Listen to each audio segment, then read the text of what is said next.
Berarti secara kesiapan pribadi, abang siap ya dikritik sama adik-adiknya? Kita mah di dunia aktivisme terbuka untuk saling kritik, dikritik, mengkritik, itu jadi pembelajaran untuk perbaikan, saya kira. Baik lagi coba bang, menurut abang seberapa efektif mantan aktivis ini yang mungkin sekarang atau yang sebelum-sebelumnya sudah ada di parlemen coba? Saya kira sangat aktif, sangat efektif, sangat efektif. Bang Desmond, Bang Willy, Bang Owi yang P3, kemudian Bang Budiman. Itu kan saya kira sudah mereka ini Fahri Hamzah. Saya kira mereka ini kan singa-singa di Senayan yang banyak memberikan efek, banyak memberikan dampak positif, khususnya dalam urusan regulasi. Bangsa ini harusnya negara ini berterima kasih ke organisasi-organisasi seperti HMI, PII, PMII, dan masih banyak organisasi lain yang tanpa dibayar oleh negara sekalipun mereka mendidik kader-kader terbaik bangsa untuk nantinya ketika masuk ke panggung politik mereka sudah punya modal lah. Bahkan ada partai yang besar-besaran merekrut artis kan, yang itu untuk cuma DM doang nih bang, Pak saya mau daftar, boleh, enak banget. Dan alhamdulillah kami bersyukur teman-teman artis juga terlibat karena mereka pelaku seni yang punya hak yang sama. Kita nggak menolak mereka, itu hak mereka. Kita sepakat kemarin. Betul. Gitu. Tapi mudah-mudahan mereka bawa gagasan, bawa ide, bawa keberpihakan. Yang paling penting bawa keberpihakan.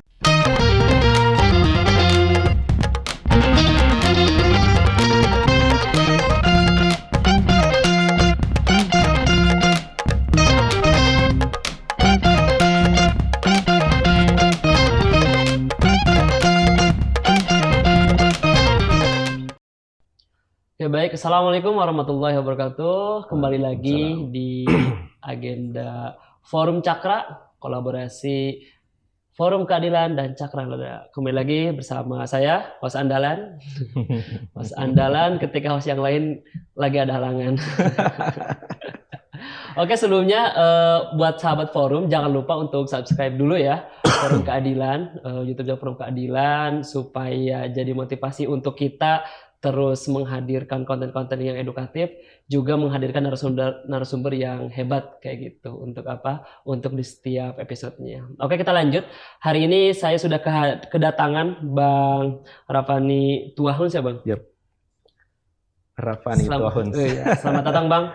Terima kasih atas waktunya dan kesempatannya kayak gitu. Saya agak segen kayak gitu ketemu dengan senior aktivis, senior jalanan dan senior intelektual kayak gitu. Nah hari ini Bang, ya sesuai dengan episode yang mau dibahas itu terkait dengan fenomena aktivis kayak gitu. Aktivis masuk dalam politik praktis kayak gitu. Gitu kan kalau misalnya selama ini aktivis itu berjalan dengan politik intelektual kayak gitu. Gerakannya gerakan politik intelektual, tapi hari ini aktivis sedang digoyang kayak gitu pandangannya di tengah-tengah masyarakat bahwa aktivis kalau udah masuk politik ya udah itu sama aja gitu kayak politik praktis sebagaimana mestinya. Oke Bang, Bang Rifani ini sebelumnya sebagai ketua pengurus besar Pelajar Islam Indonesia. Bang, sampaikan kepada masyarakat, mungkin ada sebagian masyarakat yang belum tahu itu PI itu apa sih Bang? Sambil kenalan juga Bang. Terima kasih Forum Cakra ya sudah mengundang dan tadi sudah diulas sedikit background dari Pelajar Islam Indonesia. Alhamdulillah memang saya lahir dan tumbuh serta besar di dunia gerakan. Bahkan saya di training mengenal PI itu sejak 2008 di training. Liburan kelas 3 SMP mau masuk kelas 1 SMA. Jadi ada waktu libur 2 pekan. Nah, 1 pekannya itu di lokasi training. Nah, justru kita proses rekrutmennya itu PI dari jenjang SMP SMA. Jadi 2008, 18, 19, 20, 21, 22, 23, 15 tahun lah di dunia aktivis dan belajarnya sejak SMA ketika itu. Dan perlu teman-teman ketahui, PI ini sangat konsen di 2 isu utama, yakni isu pendidikan dan kebudayaan. Dan 2008 di training, 2009 jadi ketua komisariat, 2000. Komisariat itu tingkat apa? Tingkat ada yang tingkat SMA, desa atau kecamatan. Kalau ini? Ini saya ketua komisariat Kota Salakan, jadi basisnya kecamatan. Waduh. Kelas 1 SMP tuh? Kelas 1 SMA. Oh, 1 SMA. Satu SMA. Nanti kemudian naik kelas 2 jadi ketua daerah. Ketua daerah itu skupnya kabupaten. Kabupaten kota. Kabupaten kota membawahi 9 komisariat dari 13 kecamatan. Wow. Jadi memang latihannya dari SMA. Jadi memang penempaan militansi, penempaan modal bergerak kita memang dari SMA, alhamdulillah. Benar-benar pure aktivis ini ya, dari mulai pelajar. Saya masuk kampus di Palu dari Banggai Kepulauan, kemudian hijrah ke Palu 2011 saya masuk Palu. Kuliah juga cukup lama, bergabung di LDK, bergabung di BEM, bergabung di Forum Lingkar Pena, kegiatan-kegiatan sosial, dan 2017 ke 19. Dari 2011 saya masuk kampus, 17-19 jadi ketua wilayah. PI Sulawesi Tengah saat itu pengurus daerah ada 9 pengurus daerah. PI itu terus berjalan ya, maksudnya sampai kampus pun kayak gitu? Iya, sampai kampus pun. Kalau kita istilah pelajar itu, karena diksinya adalah pelajar Islam Indonesia, pelajar itu tidak terbatas usia, tidak terbatas status pendidikan, tapi betul-betul ya yang mau berproses, mau belajar ya dialah pelajar. Dan 2019 beres jadi ketua wilayah, 2019 itu juga hijrah ke Jakarta, gabung di periode sebelumnya, dan kongres atau muktamar, kita sebutnya muktamar, kongresnya sebutnya muktamar, 2021 muktamar, dan diamanahi sebagai ketum. 2023 ini, Mei kemarin barusan selesai. 2 tahun ya? 2 tahun. Periodenya 2 tahun ya? 2 tahun. Baru selesai purna tugas, saya muktamarnya di Balikpapan kemarin. Dan baru purna tugas, alhamdulillah. Siap. Jadi teman-teman, khususnya teman-teman pelajar, ya proses penempaan diri di PI itu sangat-sangat menjadi modal lah kita. Oke, siap. Oke. Kira-kira itu pengenalan awal lah Berarti benar ya, maksudnya genuinnya memang dari gennya dari aktivis ya, dari mulai pelajar. Makanya cocok pas dengan tema kita terkait dengan mungkin fenomena aktivis masuk apa. Sebenarnya fenomena aktivis nyalek itu kan udah lama lah dari dulu gitu kan. Aktivis itu ya kalau misalnya mau kontribusi secara konkret ya masuk parlemen ataupun ke pemerintahan kayak gitu. Nah Bang, kita masuk aja langsung. Abang kenapa mau nyalek kayak gitu? Karena kan kalau secara saya lihat di media sosial Abang deklarasi dan memang sudah caleg lah. Calon legislatif DPR RI kayak gitu. Dapil Sulawesi Tengah. Nah ini. Kenapa Bang mau nyalek, Bang? Sebenarnya perenungannya. Kenapa legislatif kayak gitu? Oke, saya startnya dari perenungannya itu di 1 tahun terakhir. Karena bersentuhan 2 alasan mendasar sebenarnya. Kalau ditanya kenapa mau nyalek, saya memang lahir dari keluarga biasa saja, ekonomi di bawah standar, keluarga orang tua juga tani, buruh, dan berada di ujung timur Sulawesi Tengah. Jadi kalau ke daerah saya itu, Sulawesi Tengah itu kan pulau yang cukup panjang ya. Itu di pulaunya lagi, Banggai Kepulauan. Dan saya melihat sekitar yang hidup besar di Banggai Kepulauan sampai SMA, melihat berbagai keterbatasan. Ya, anak pulau melihat sekitar dengan keterbatasan akses pendidikan, keterbatasan akses kesehatan, dan berbagai macam keterbatasan itu yang kemudian jadi satu perenungan saya, sehingga terjun ke dunia aktivis. Nah, di dunia aktivis juga ternyata saya melihat berbagai problem di masyarakat yang semestinya perlu ada orang-orang yang ambil bagian untuk turun tangan. Dan misalnya yang paling terpukul saya itu ketika 2 tahun terakhir saya menjaga jadi ketua umum, ditugaskan jadi ketua umum ini, konsen saya memang soal isu ketimpangan pendidikan. Nah, ketidakmerataan ya. Iya, ketimpangan pendidikan yang konsen saya mau mengadvokasi problem-problem pendidikan. Nah, kemarin di Hulu kita ya gencar-gencarnya demo RUU Sisdiknas kemarin yang menurut kami banyak hak-hak pelajar yang belum diakomodir di RUU itu. Ya, beberapa kali di depan Senayan, demo anggota dewan yang di dalam, kemudian juga dipanggil RDP sama Komisi 10 untuk mendialogkan RUU, dan perjuangan kita saat itu juga alhamdulillah yang kami minta ini belum prioritas, karena harus dibahas secara keseluruhan dan melibatkan semua pihak, khususnya kelompok pelajar. Bahkan saat itu bukan hanya PI yang teriak, PGRI juga teriak saat itu. Cuman ya memang agak sih fokusnya terkait dengan tunjangan itu nggak salah. Iya, itu juga problem tunjangan guru, kemudian kalau kita yang kami sorot itu hak-hak pelajar. Justru di undang-undang sebelumnya itu masuk loh. Masuk ya. Hak peserta didik di situ. Nah, di undang-undang ini sebenarnya menarik kalau mau dikaji dalam, sebenarnya panjang. Cuman saya mau ulas sedikit. Menariknya diksinya adalah pelajar di situ. Kalau sebelumnya peserta didik, di RUU yang baru itu diksinya pelajar, tapi hak-hak pelajar itu tidak dirigidkan. Yang itu kami protes, karena kalau tidak dirigidkan bahaya. Pelajar ini, kalau bagi kami pelajar selama ini hanya dijadikan sebagai objek pendidikan, ya, yang disiram, yang dikasih istilahnya. Harusnya kami mendorong pelajar itu harus dimasukkan hak-haknya agar dia menjadi subjek pendidikan. Terlibat ya? Ya, dia harus terlibat. Nah, itu salah satu ya, salah satu. Paham. Belum lagi kami melihat ada peluang komersialisasi pendidikan di RUU itu. Nah, ini problem-problem yang menurut kami kalau tidak dikawal ini bahaya. Dan alhamdulillah ketika itu PI dan kami tidak sendiri. Ada teman-teman poros pelajar juga ketika itu, OKP, ada teman-teman IPPNU, IPNU, IPM, Ikatan Pelajar Al-Wasil. Alhamdulillah kolaborasi teman-teman di poros pelajar cukup kuat dan solid untuk mengawal isu-isu pendidikan. Nah, itu di hulu, itu di kebijakan ya. Masih suka teriak-teriak di jalan lah, masih hangat-hangat lah kemarin kita teriak-teriak. Mengawal isu ya, Bang? Mengawal isu. Nah, pendidikan. Tapi di hilir kita juga tidak tutup mata. Alhamdulillah di periode kemarin saya mengeluarkan kebijakan untuk PI tidak boleh jadi menara gading. Kita jadi aktivis pelajar tidak boleh jadi menara gading yang jauh dan berjarak dengan pelajar. Nah, kita harus lihat problem pelajar apa. Pasca pandemi, itu problem di pandemi kan belajar kebijakannya belajar online, tapi masih ada data bakti Kominfo, masih ada 11% wilayah di Indonesia yang tidak teraliri jaringan internet. Wah, ini kan cukup riskan. Belum lagi kita mendengar di berita kan banyak yang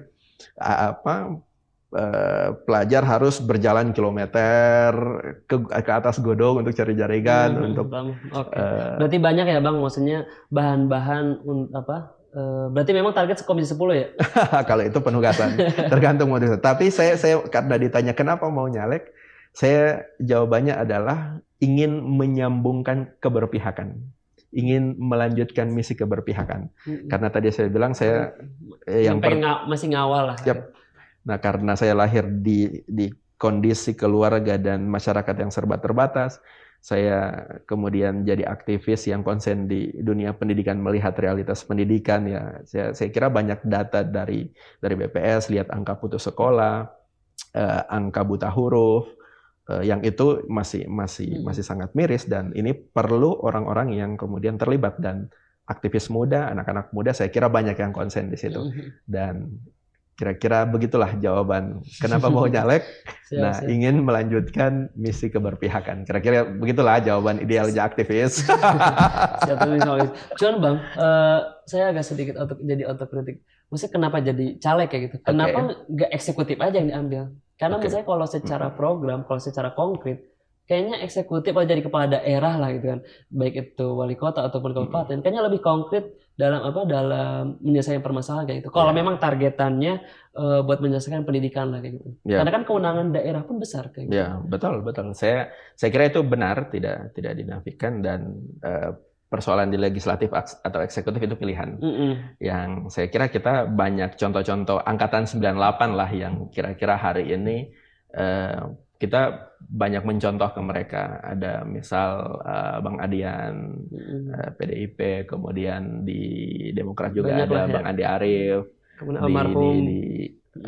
Bang Desmond, kemudian di mana Nasdem lagi ada Bang Willy. Kalau di P3 kami ada Bang Owi, Bang Ahmad Baidowi. Saya kira banyak mantan-mantan aktivis yang hari ini duduk di parlemen yang itu sudah membuktikan jalannya begitu. Dan saya kira angkatan-angkatan kita juga tidak boleh memutus itu, karena itu penting, karena kita yang merasakan langsung beraktivitas keringat kami itu juga tidak beda jauh dengan keringat warga yang kita berhadapan hidup langsung dengan warga yang menurut kami kalau hanya di dunia aktivis suara kita hanya sampai mentok depan pagar Senayan.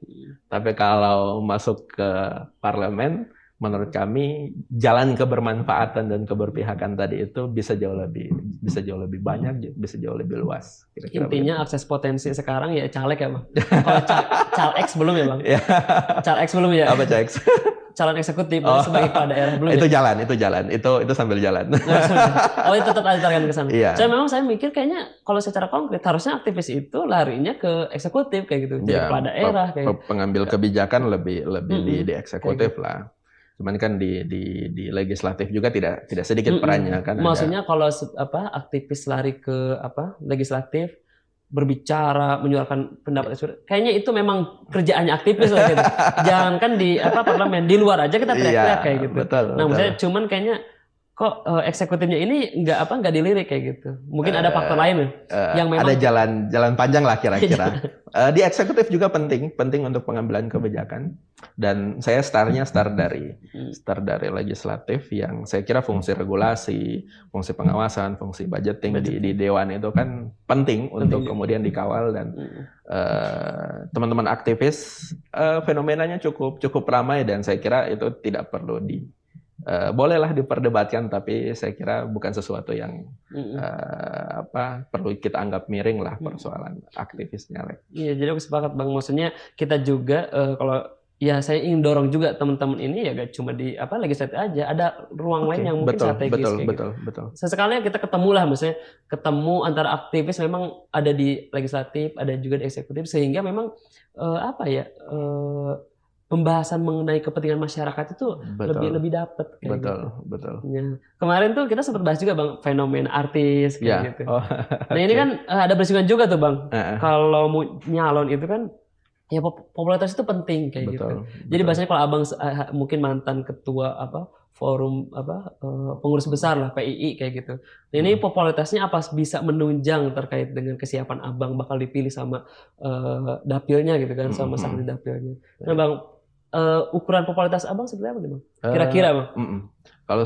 Kalau kami di aktivis dan saya bersama tim sekarang, saya sudah setelah Mei kemarin 17 Mei declare, kemudian sempat balik ke daerah untuk merapikan tim, diskusi dengan teman-teman, dan alhamdulillah direspon positif sama teman-teman aktivis di Palu.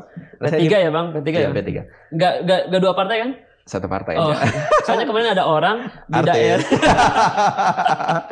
di daerah partai mana, di nasional partai mana. Enggak ya Bang, Abang enggak gitu. Clear satu partai, P3.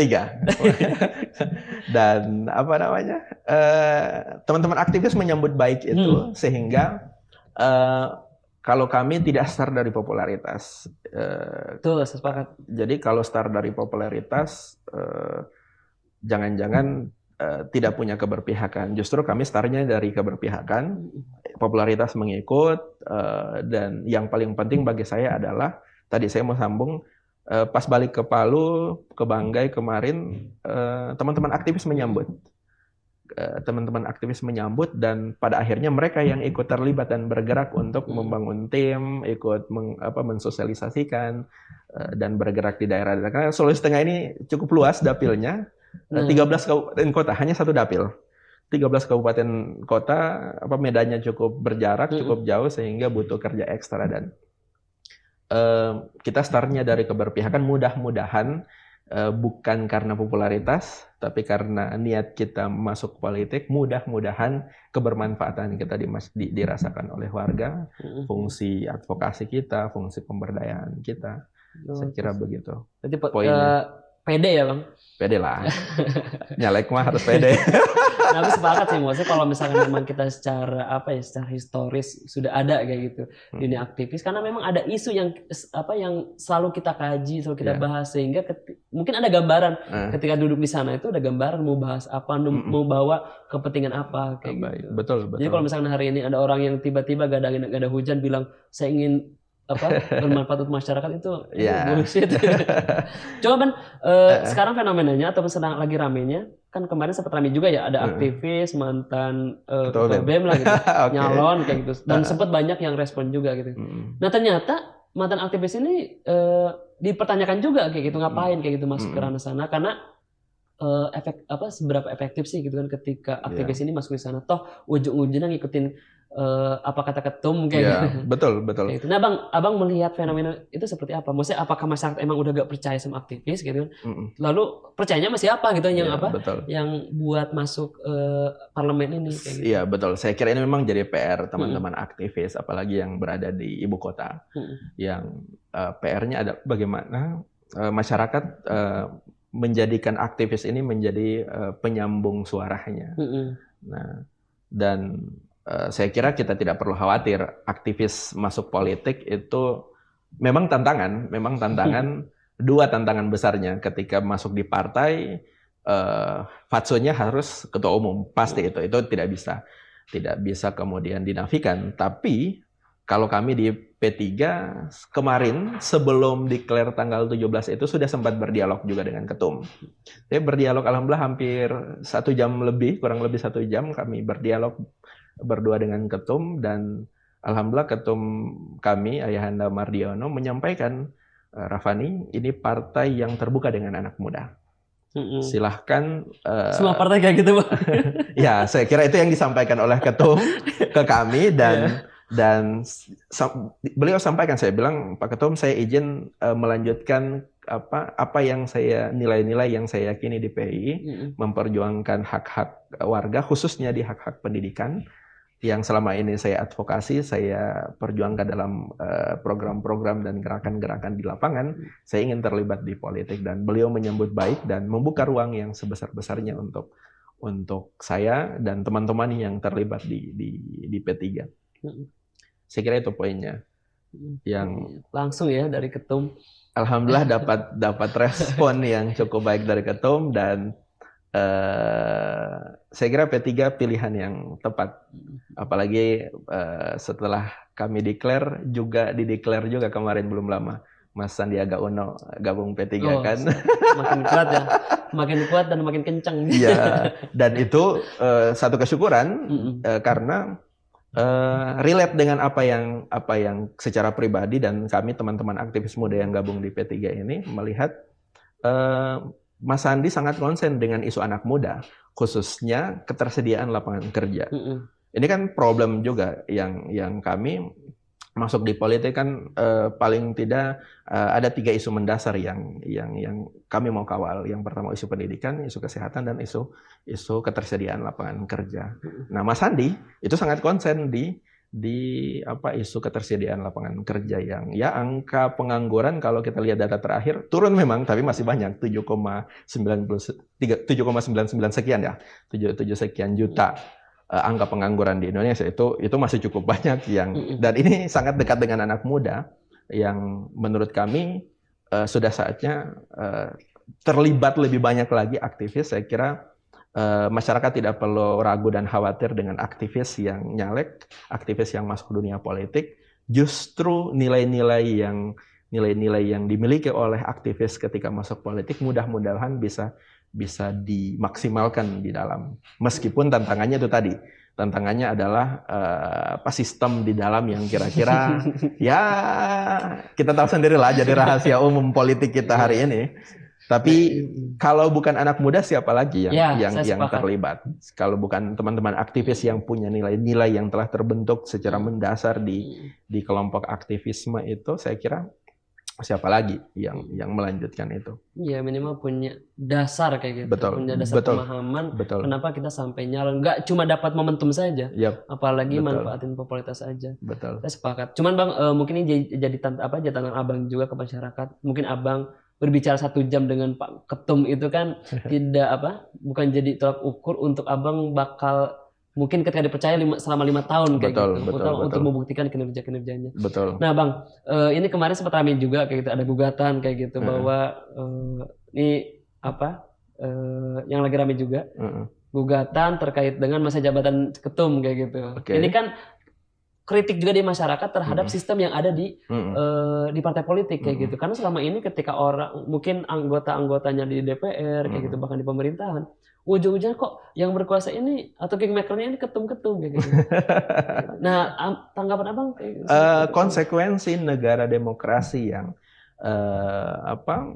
memastikan keberadaan partai politik, saya kira memang konsekuensinya adalah partai politik menjadi bagian penting dalam proses demokrasi. Cuma memang jadi PR partai politik hari ini adalah kaderisasi.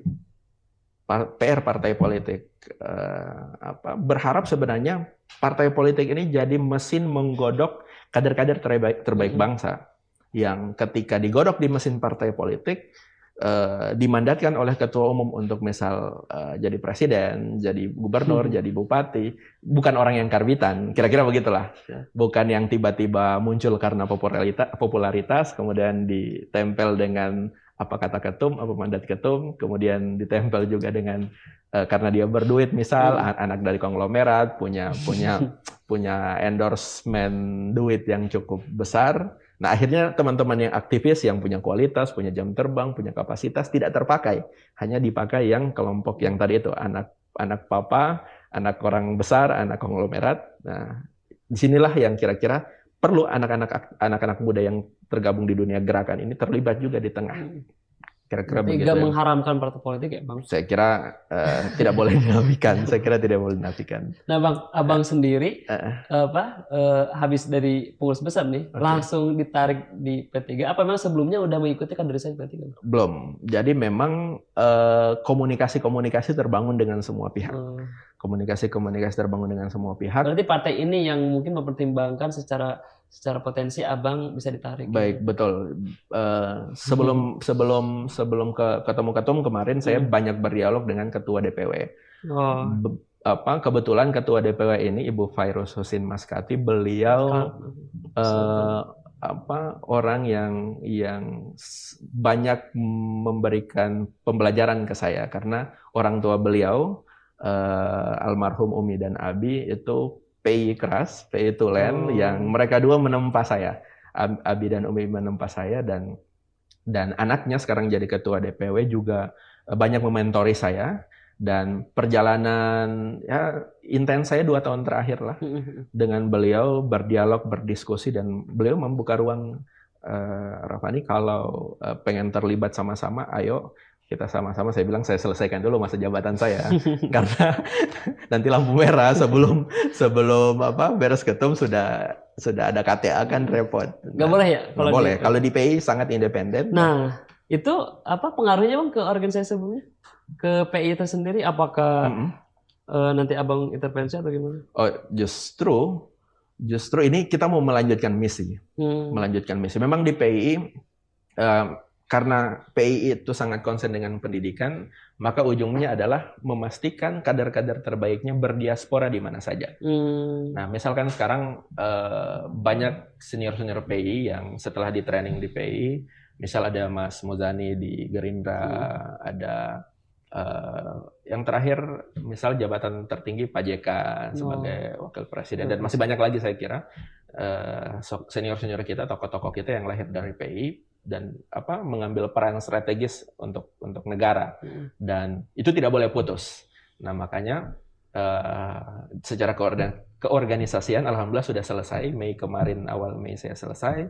Kemudian setelah itu tanggal 17 saya declare bergabung di P3, kemudian ditugaskan oleh ketum untuk nyalek di RI, dan sekarang tinggal memastikan betul-betul saya masuk di P3 dan nyalek ini. Saya sering sampaikan ke teman-teman tim juga, ke teman-teman warga, bahwa saya masuk politik ini bukan sekedar electoral ansih, bukan sekedar mau nyari suara di 2024, tetapi ini jadi alat untuk melanjutkan perjuangan tadi itu. Dan mudah-mudahan niat niat ini yang saya jaga. Niat masuk politik itu ya bukan sekedar cari suara, bukan sekedar ya tadi itu bukan politik elektoral ansih, tapi mudah-mudahan menjadi jalan keberpihakan. Dan startnya tadi dari keberpihakan, mudah-mudahan ada gagasan-gagasan besar yang bisa kita berikan dan ujungnya adalah kebermanfaatan. Oh, enak ya dengernya, alasannya rumit ya. Tolong dengerin Aldi Taher. Kira-kira begitu. Ya, kita ya karena lahir di dunia aktivis, tidak terbiasa dengan popularitas ya, karena betul-betul kita merasakan denyut nadi warga, bagaimana warga mengalami penderitaan, mengalami kesulitan di urusan pendidikan, hak dasar lah yang hari ini masih menjadi PR bersama, hak pendidikan, hak kesehatan, hak hidup layak, hak mendapatkan tempat tinggal yang layak, pekerjaan yang layak, ini kan masih menjadi PR, apalagi di timur ya, apalagi di timur. Berarti PI clear ya Bang, maksudnya secara keanggotaan ketika mantan ketum jadi apa ya gaji soal. Justru itu akan jadi kebanggaan dan kita memang punya misi untuk mendiaspora kader-kader kita. Mau di politik silakan, di akademisi silakan, mau di bisnis silakan. Itu justru didorong, tapi harus selesai, harus purna. Harus selesai masa tugas, kemudian didorong untuk berperan lebih besar lagi. Nah ini cuman Bang ada catatan kayak gitu. Mungkin ini mungkin Abang bisa menyampaikan pesan kepada adik-adik kita yang hari ini mungkin sedang menjalankan dunia aktivisme lah kayak gitu. Baik itu di kampus, di luar kampus kayak gitu. Ya mungkin dengan kasus kemarin kayak gitu, seorang mantan aktivis langsung nyalek kayak gitu dengan usia masih muda kayak gitu. Ini kan orang jadi mikirnya kalau mau jadi ketua ini kita cuma mau ngedorong orang yang nantinya bakal jadi orang yang bakal kita lawan kayak gitu. Nah, itu coba Bang kasih pandangan terkait dengan pemahaman seperti itu kayak gitu sehingga orang-orang yang hari ini ada di aktivisme atau di organisasi kampus atau keluar kampus itu enggak termesej seperti itu sehingga semangatnya hilang kayak gitu. Bagus ngapain kita ikut. Betul. Kira-kira gimana Bang? Sejauh ini kami di PII menjadikan organisasi ini tempat berlatih.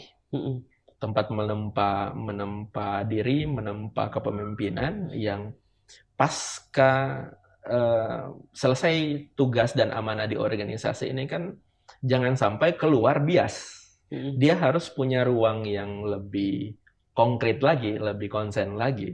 Dan kita tidak mengarahkan harus kemana. Diberikan seluas-luasnya untuk memilih dan memilah apakah politik, pendidikan, mau ke kebudayaan, pelaku seni, atau kemana saja silahkan, ke dunia bisnis, ke profesional, ke akademisi silahkan. Tapi itu adalah jalan untuk melanjutkan perjuangan. Nah, perjuangan kita tidak boleh berhenti setelah aktivis, kemudian kita berhenti. Nah, tapi ini tidak boleh menjadi dikotomi. Nah, teman-teman aktivis juga ketika ada seniornya di Senayan tidak boleh diam. Nah, ini juga jangan menjadi sesuatu yang bertentangan. Silakan saja berhadapan-hadapan. Siapa tuh Bang? Nah, kemarin saya di Palu jadi ketua wilayah juga masih ya ribut-ribut lah karena ada senior saya di anggota dewan di Dewan Provinsi, nggak masalah saya demo di depan. Begitu juga kemarin terakhir di mana? Di Senayan kita demo RUU Sisdiknas, yang terima kami di dalam itu senior-senior kami juga. Tapi udah ada cincai sebelumnya? Kami menyampaikan persiapan aksi dan khawatirnya cuma formalitas doang.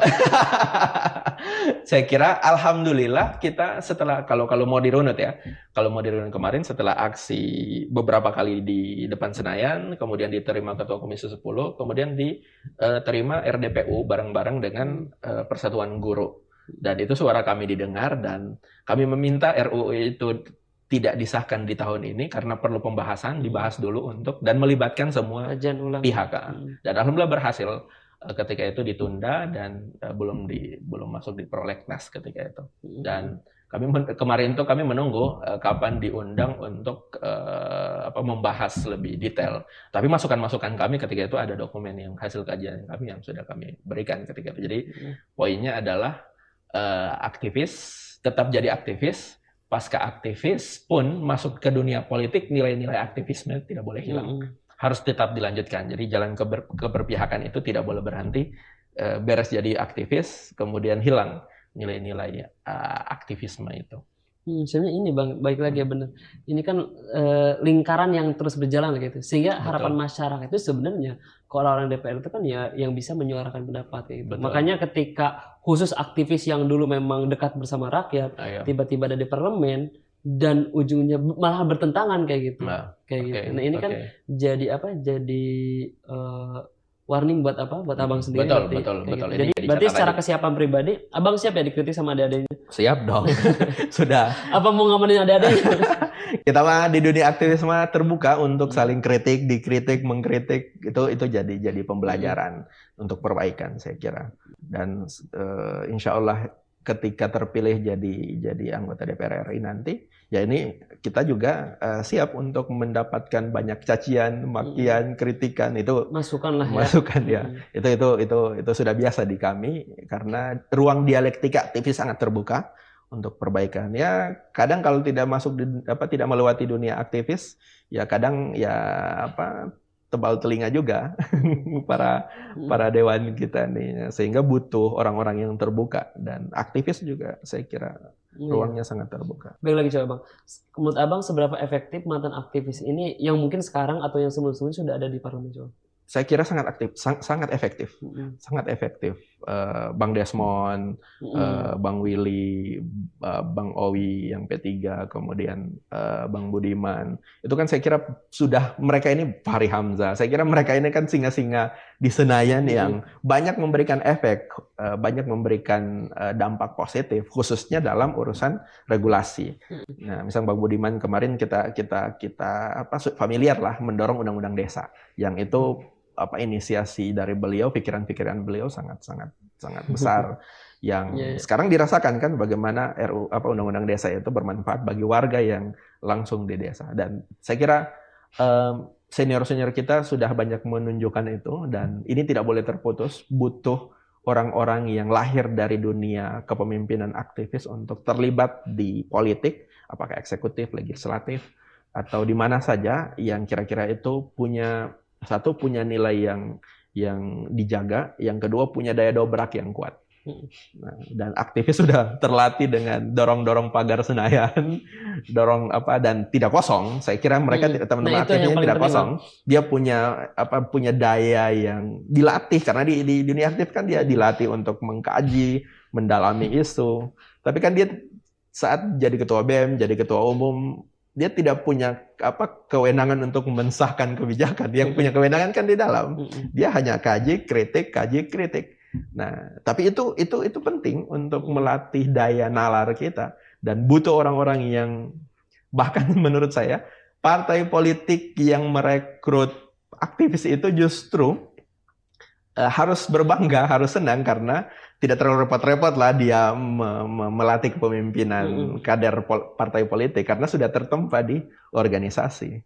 Nah, bangsa ini harusnya, negara ini berterima kasih ke organisasi-organisasi seperti HMI, PII, PMII, dan masih banyak organisasi lain yang tanpa dibayar oleh negara sekalipun, mereka mendidik kader-kader terbaik bangsa untuk nantinya ketika masuk ke panggung politik, mereka sudah punya modal lah. Modalnya adalah itu tadi, punya nilai, punya militansi, punya narasi, punya gagasan. Yang kadang tidak punya di aktivis itu tidak punya duit.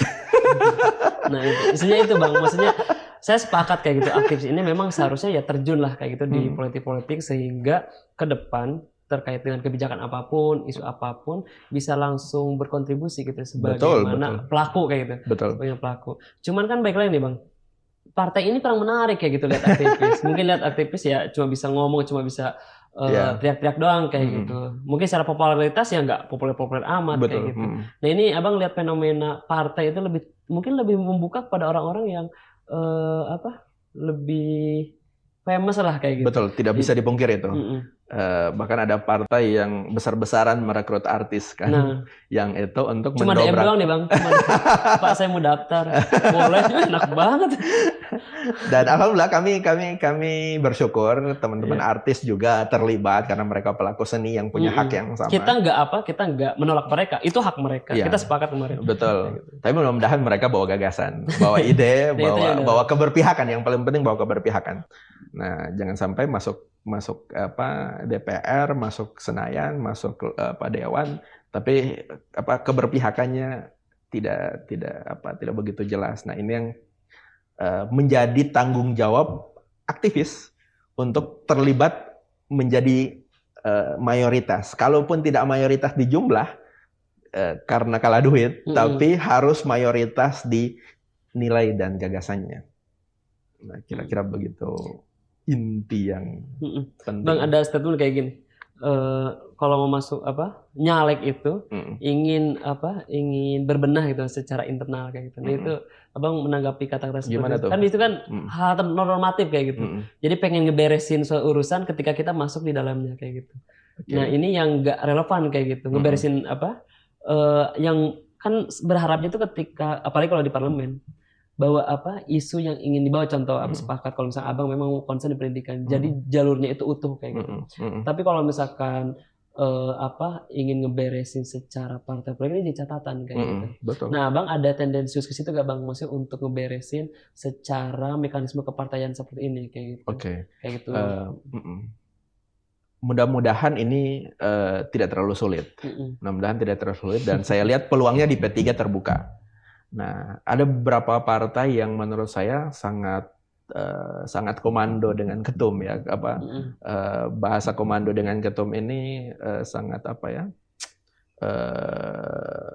ruang dialog terbuka tapi ujungnya apa kata ketum. Nah, saya melihat di P3 masih cenderung terbuka dan mudah-mudahan ini tidak terlalu sulit untuk memberikan masukan-masukan khususnya dalam advokasi isu. Nah, P3 kalau lihat sejarahnya, ini P3 partai yang sudah 50 tahun, usianya cukup tua dan cukup matang dalam dunia politik yang kalau lihat ya, mantan-mantan ketum meskipun ada beberapa kali tragedi mantan ketum P3 yang ada tragedi, tapi tidak ada satupun di ketum P3 ini yang cenderung dominan. Justru terbuka untuk kader-kadernya. Nah, di situ kira-kira salah satu yang menurut kami pada akhirnya kami melihat selain P3 selain punya kesamaan ideologi karena saya di organisasi Islam, kesamaan Berarti ideologi. PI itu ya, kan pelajar Islam Indonesia. Kesamaan ideologi kira-kira. Salah satu pertimbangannya adalah karena ini partai juga cukup terbuka. Bukan underbow, tapi cukup terbuka. Dan itu dialog dengan ketum itu saya menemukan satu chemistry lah. Ini partai yang pas untuk kami masuk karena tidak mencengkram. Dia memberikan, mudah-mudahan tidak terlalu sulit ya. Mudah-mudahan tidak terlalu sulit. Narasi-narasi aktivis dimasukkan di P3 dan ya mudah-mudahan bisa lebih atraktif lah dan bisa bermanfaat untuk banyak orang. Siap. Mungkin bagi mantan aktivis bisa Nah, pertimbangan seperti itu bisa dikaji juga gitu, bisa dibahas juga kira-kira mekanisme yang di internal partai ini jangan sampai mempengaruhi tugas-tugas kita untuk masyarakat kayak gitu. Betul. Bang, pesan terakhir untuk para aktivis di luar sana kayak gitu yang memang alumni BEM, alumni ekstra kampus atau apapun itu, yang memang secara kapasitas harusnya memang terjun langsung untuk membantu masyarakat. Pesannya biar mereka itu pede kayak gitu kalau misalkan memang harus terjun di partai politik. Jangan sampai ragu, jangan sampai terintervensi apapun. Monggo Bang. Tugas aktivis itu kan menjaga keberpihakan. Menjaga keberpihakan kepada rakyat, kepada warga, kepada masyarakat, kepada apa yang menjadi nilainya. Dan itu tidak boleh berhenti ketika tugas menjadi ketua umum, ketua BEM, presiden mahasiswa, ketua wilayah itu beres, kemudian terhenti. Nah, tugas menjadi aktivis untuk menjaga nilai keberpihakan itu harus terus berlanjut. Nah, kalau tidak dilanjutkan, siapa lagi yang mau meneruskan? Apakah orang-orang yang kira-kira, mohon maaf, kosong narasinya, nol gagasannya, dan tidak punya pengalaman kepemimpinan sejak muda, nah tanggung jawab sosial itu harus tetap dimiliki. Dan politik itu ruang yang sangat terbuka untuk pengambilan keputusan, pengambilan kebijakan, agar keberpihakan itu bisa lebih meluas dan lebih berlipat lagi. Nah, itu tugas aktivis. Jadi aktivis, teman-teman aktivis, kalau tidak terlibat dalam agenda-agenda yang lebih besar, maka cita-cita aktivisme itu jadi kerdil. Tapi bukan berarti politik satu-satunya jalan. Silahkan teman-teman mau berkarir di akademisi, mau di gerakan sosial lainnya, di NGO, yang mau jadi pengusaha silahkan. Tapi politik ini menjadi penting karena dia penentu kebijakan. Dan mudah-mudahan, ayo sama-sama, dimanapun partainya, kalau di P3 lebih bagus, karena ada Pak Ketum yang terbuka, ada Mas Sandiaga Uno yang familiar. Dan kita terbuka dengan semua untuk mengajak semakin banyak aktivis yang terlibat di partai politik, apalagi anak muda saat ini. Saya kira jumlahnya cukup dominan. Ini menjadi penentu loh, teman-teman muda ini menjadi penentu. Hampir 60% di berbagai riset, 60% suara anak muda. Dan kita jadi penentu. Dan suara anak muda kalau kosong kan repot. Dan yang berisi itu kan teman-teman aktivis karena dia punya pengalaman panjang. Dan mudah-mudahan itu jadi poin penting. Kita sama-sama memperbaiki bangsa, memperbaiki daerah dengan gerakan yang lebih nyata dan konkret. Terima kasih. Wah, P3 keren nih. Sebenarnya ini jadi autokritik juga untuk para aktivis ketika aktivis ini pada mungkin kesel, marah.